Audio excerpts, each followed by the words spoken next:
আরে ভাবি না, মাশাআল্লাহ আপনাকে অনেক সুইট লাগতেছে তো। ফাজলামি রাখো। তোমার নাম বাবু না? জি। হাসান কোথায়? হ্যাঁ, এই বাসায় একটা মেয়ে আছে। মেয়েটা কে? আমি সেটা কি করে বলবো? দরজাটা খুলছে না কেন? খুলছে না? ঠিক আছে দাঁড়ান, আমি দেখছি। হাসান ভাই, হাসান ভাই, তন্নি, তন্নি। তন্নি কে? তন্নি একটা মেয়ে হাসান ভাইয়ের সাথে থাকে। মানে কি? মানে খুব সোজা, হাসান ভাই আর তন্নি একসাথে থাকে, যার ইংরেজি করলে হয় লিভ টুগেদার। সহ্য, দরজা ধাক্কাও। তন্নি, কি সমস্যা আপনাদের? পাগলের মতো দরজা ধাক্কাচ্ছেন কেন? ছড়া।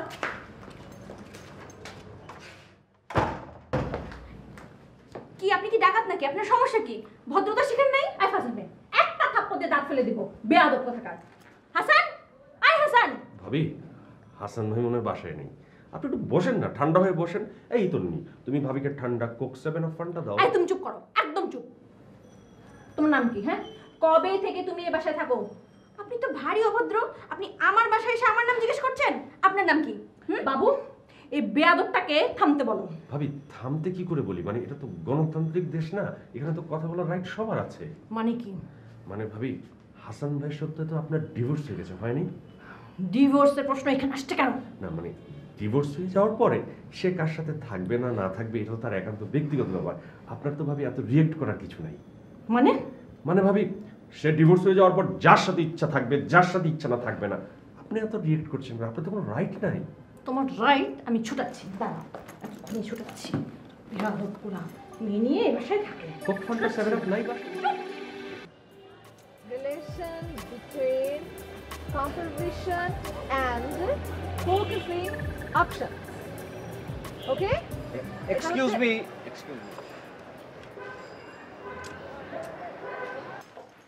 হ্যালো হাসান। হ্যালো ইলোরা। হ্যাঁ বলো, কেমন আছো? ঢং, আমি তোমার বাসায়, তুমি এক্ষুনি আসো। এখন তো আমি আসতে পারবো না, এখন তো আমি খুবই গুরুত্বপূর্ণ একটা ক্লাস করছি, ফিল্ম মেকিং এর ক্লাস। Film making? তোমার বাসায় যে মেয়েটা আছে সে মেয়েটা কে? তার সাথে তোমার কি সম্পর্ক? মানবিক সম্পর্ক। ধোয়া ধোয়া কথা তুমি আমার সাথে বলবে না। মানবিক সম্পর্ক মানে কি? মানবিক সম্পর্ক মানে হলো যে মেয়েটা একটা বিপদে পড়ছে, আমার কাছে আসলো, আমার কাছে হেল্প চাইলো, আমি তারে হেল্প করলাম, বাস, দ্যাটস অল। কি বিপদ? তুমি ওকে কিভাবে চেনো? তোমার সাথে ওর কতদিনের সম্পর্ক? ইলোরা, তুমি আমার কথাটা বিশ্বাস করো, আমি ওকে একদম চিনি না, আমি কোনোদিন দেখিনি। মেয়েটাকে ওর শুনেছি যেটা আর কি, ওর বাসা থেকে বিয়ে দিতে চাইছিল, তো মেয়েটা বিয়েতে রাজি না, ও পালায় আসছে, পুলিশের ভয়ে আমার কাছে, আমার বাড়িতে চলে আসলো, আমার কাছে আশ্রয় ছিল, আমি আশ্রয় দিলাম। পৃথিবীতে কোটি কোটি মানুষ থাকতে তোমার বাসায় উঠে আসবে কেন? সেটা তো আমি বলতে পারবো না। ডিসকাস্টিং।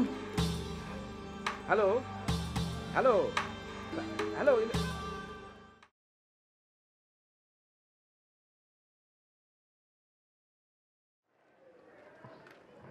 কি ব্যাপার? Any problem? প্রবলেমও বলতে পারো, আবার সলিউশনও বলতে পারো। মানে কি? মানে আমার ওয়াইফ, মানে এক্স ওয়াইফ আমার বাসায় গেছে, গিয়া সেখানে আরেকটা মেয়েরে পাইছে। সে কি? প্রবলেম তো মারাত্মক। আপনি এরকম হাসছেন কেন? হাসতেছি এই কারণে যে আমি একটা জিনিস বুঝে গেছি। আমি যে জিনিসটা বুঝছি সেটা হইলো ইলোরা এখন আমাকে ভালোবাসে, অনেক ভালোবাসে। মানে কি? ভালোবাসে বইলাই সে কিন্তু আরেকটা মেয়েকে সহ্য করতে পারতেছে না। শোনো কাকুলি, তোমাকে অনেক আগে একটা গল্প বলছিলাম না, ডিভোর্সড ওয়াইফ আর তার হাজব্যান্ডের গল্প। গল্পটা শুনে তুমি আমারে বলছিলা যে এটা একটা ট্র্যাজেডি গল্প হইতে পারে, কিন্তু আমার এখন কি মনে হইতেছে জানো? ট্র্যাজেডি।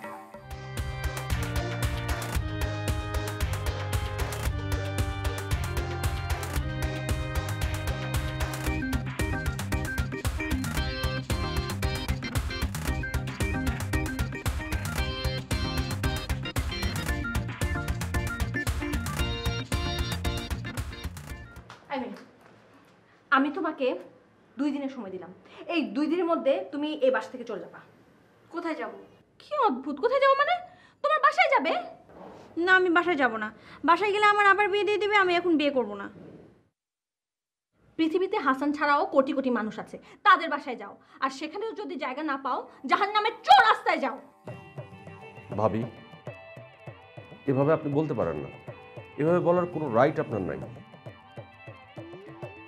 একটা অসহায় মেয়েকে এভাবে পেয়ে আপনি বলতে পারেন এরকম কথা? গাধার গাধা হাসান নিজে একটা গাধা, আর কয়েকটা গাধাকে তার সঙ্গে থাকতে দিয়েছে। গাধা পরিবার।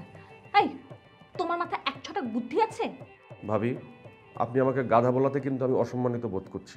আমি বাংলাদেশের একজন তরুণ উদীয়মান কবি। আমার পুরো নাম খায়রুজ্জামান বাবু। পত্রিকায় মাঝে মধ্যে আমার নাম আসে। অসম্মানিত বোধ করলেও কিচ্ছু করার নাই। এই যে এই মেয়ে এখানে আছে, এটা বেশি দিন চাপা থাকবে? চাপা থাকলে থাকবে, না থাকলে থাকবে না। পুলিশ হাসানকে ধরে নিয়ে যাবে, হাসান আবার জেলে যাবে। এই মেয়ে যা চিজ, এর বাপ মাও নিশ্চয়ই চিজ হবে। এত সহজে তোমাদেরকে ছাড়বে না। নারী অপহরণ কেস হয়ে যাবে, সাথে তোমরা ফেসে যাবা। সেটা তো ভাবি নেই। ভাববা কি করে? ভাবার জন্য মাথায় যেটুকু বুদ্ধি লাগে সেটুকু বুদ্ধি তোমাদের কারো আছে বলে আমার মনে হয় না।